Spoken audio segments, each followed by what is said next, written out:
Fala galera, tudo bem?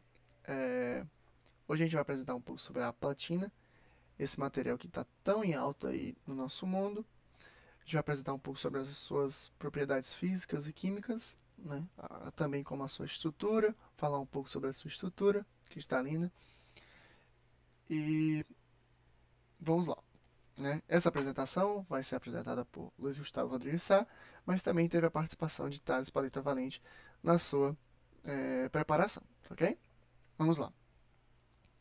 Como introdução, eu gostaria de começar falando um pouco sobre a platina como um pouco sobre o seu histórico, um pouco sobre suas propriedades, um pouco sobre o que é, na verdade, a platina, né?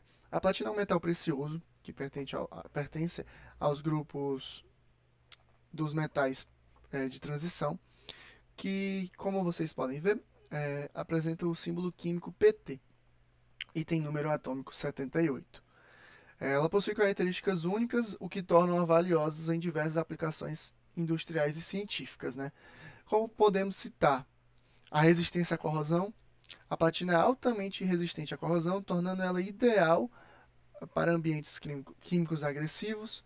Ela possui estabilidade em altas temperaturas, ela suporta temperaturas extremamente elevadas sem perder suas propriedades físicas e químicas, o que torna ela valiosa em processos industriais a alta temperatura. Ela também apresenta uma condutividade elétrica e térmica. Ela apresenta uma boa condutividade elétrica e térmica, contribuindo para o uso em dispositivos eletrônicos e em experimentos científicos através de referências, fios de contra de contra-eletrodos e tal. Ela também tem muitas aplicações industriais. A platina é usada em uma variedade de setores, incluindo catalisadores automotivos, indústria química, dispositivos médicos. Ela também está presente nas joalherias, né, devido à sua beleza e sua resistência. A platina ela é empregada na produção dessas joias de alta qualidade e muitas vezes misturada com outros materiais, como prata, ouro. É, a sua produção global, ela está principalmente focada na África do Sul e na Rússia, né, que são seus maiores produtores mundiais, desempenhando um papel crucial na oferta global desse mercado. E ela também tem uma importância ambiental muito forte. Ela desempenha um papel vital na redução das emissões de poluentes, sendo um componente essencial em conversores catalíticos de veículos automotores para diminuir essa emissão do gás carbônico, né? Em resumo, né, a platina é um elemento muito versátil e valioso, desempenhando um papel importantíssimo em diversas áreas, né? Mas isso a gente vai ver um pouquinho mais para frente. Agora eu queria falar um pouco sobre o histórico da platina, né? A platina ela foi descoberta pelos povos antigos pré-colombianos na América do Sul, né? Especialmente os nativos que viviam ali nas regiões que hoje é o Peru e a Colômbia. No entanto, ela não era reconhecida como um elemento diferente naquela época, né?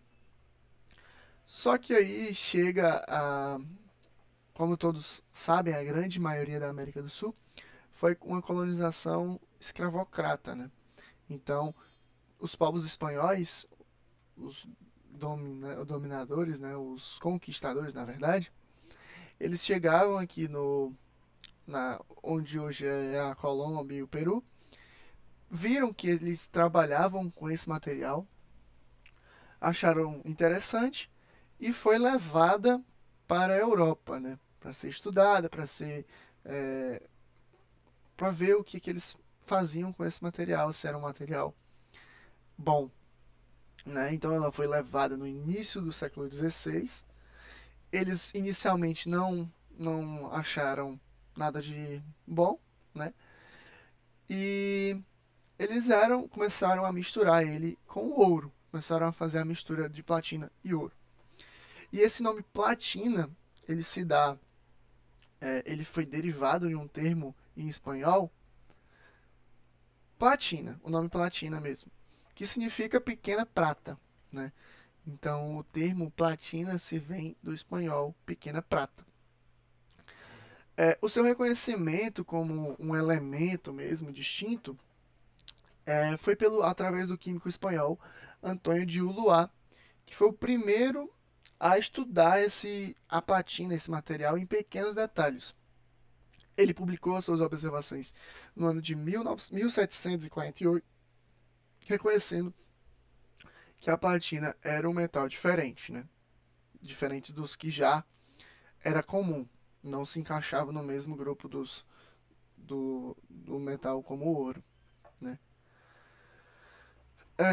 O descobrimento, né, com o passar do tempo, né, eles começaram a achar elementos que pareciam mais com a platina, né, que foi por exemplo, que a gente pode citar como exemplo o paládio, o ródio, o rutênio, o ósmio, o irídio, que também fazem hoje parte do mesmo grupo que a platina, que são os metais de transição, né?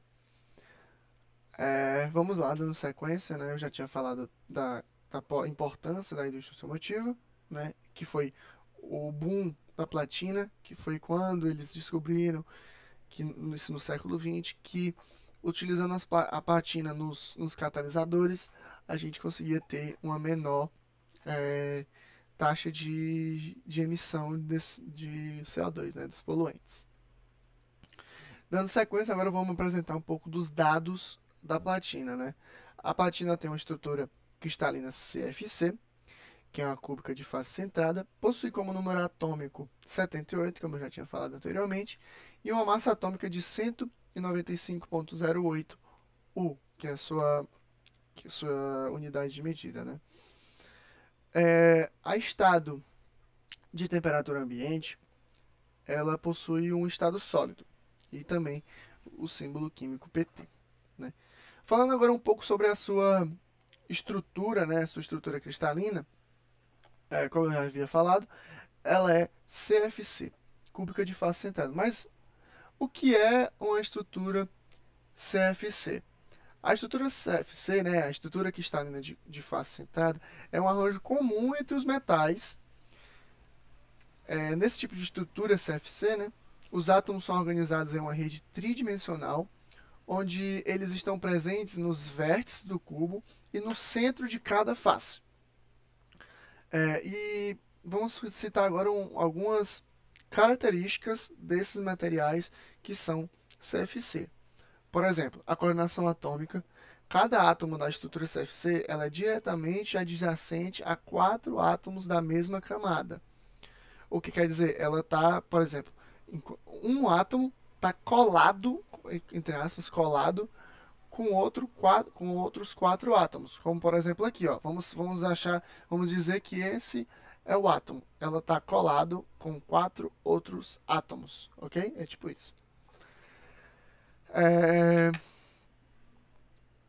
Isso e um átomo na camada superior e outro átomo na camada inferior, o que resulta numa coordenação atômica de 12, tá? Agora vamos passar para o próximo que a gente vai conseguir ver melhor. Agora a gente pode falar sobre o número de átomos da célula unitária, né? A gente consegue achar pelo cálculo, né, que a gente tem seis faces, né? Sei como a gente está num cubo, o cubo tem 6 faces, então a gente faz 6 vezes meio átomo, né? Que dá para ver que ele faz um meio átomo. Então a gente faz 6 vezes meio, mais 8, que são o número de vértices. Então faz 8 vezes 1 sobre 8.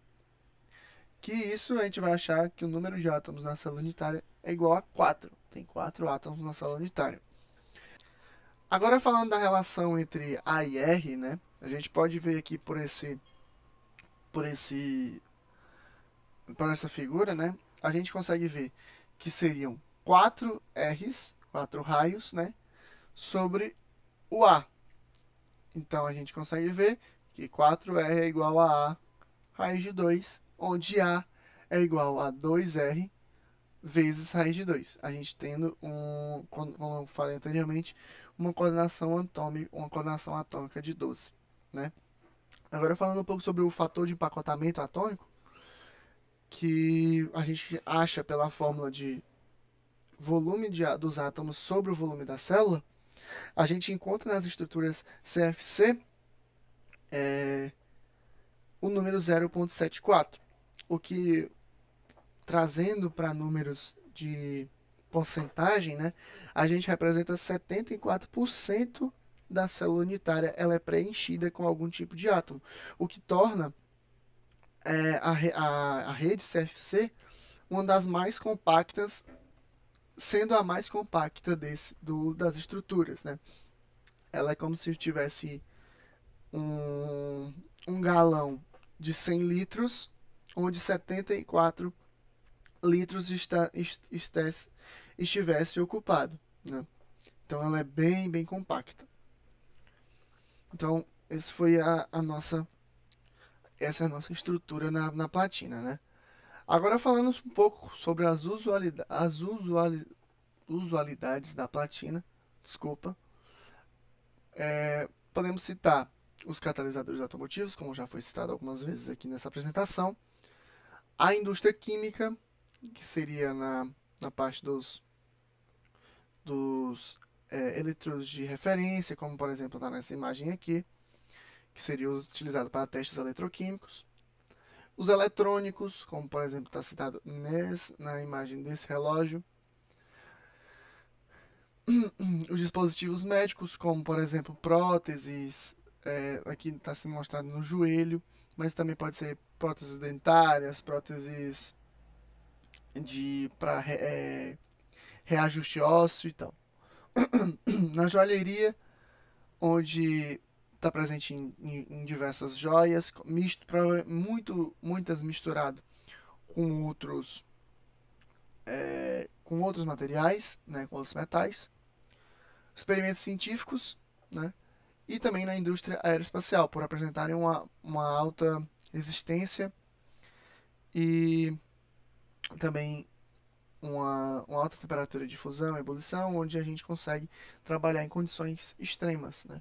Consegue trabalhar em ambientes muito agressivos, com altas temperaturas, baixas temperaturas e também no meio ácido, no meio básico, ok?